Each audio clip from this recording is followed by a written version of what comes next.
Bonjour à tous. Quant à l'exercice 1 sur l'effet Doppler.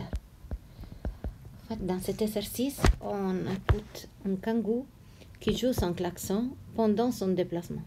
D'abord, on écoute les sons du klaxon à repos, à l'état immobile, et vous pouvez utiliser Firefox pour mesurer la fréquence émise. Alors moi, initialement, la fréquence émise par les klaxons, moi je mesure 2000 Hz. Et après, on l'écoute pendant les déplacements. Donc, c'est la fréquence reçue pendant les déplacements. Et là, j'écoute environ 2082,61 Hz. On voit la fréquence changer lorsque le klaxon est le même.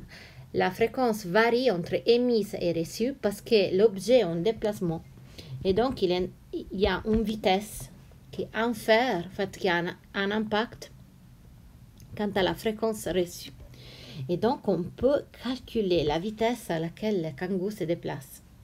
Et après, on va voir si elle dépasse ou pas la limite des 50. Comment calculer ça? Donc, vous avez cette formule. Donc, la vitesse égale à C, la vitesse du milieu. Donc, dans notre cas, les milieux, c'est les milieux sonores. Donc, la vitesse du son, c'est notre C. C'est 340 mètres par seconde.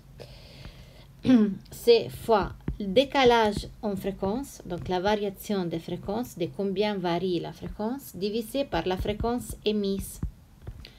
Et donc, dans notre cas, on a 340 fois 82,61 divisé par 2000. Et là, je trouve 14, c'est donc des mètres par seconde. J'ai utilisé des unités ici.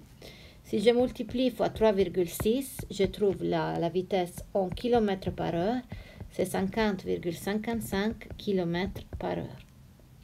Et donc, sur la base de ces mesures-là, je trouve qu'elle dépasse, légèrement, mais elle dépasse la limite. Je reste à disposition.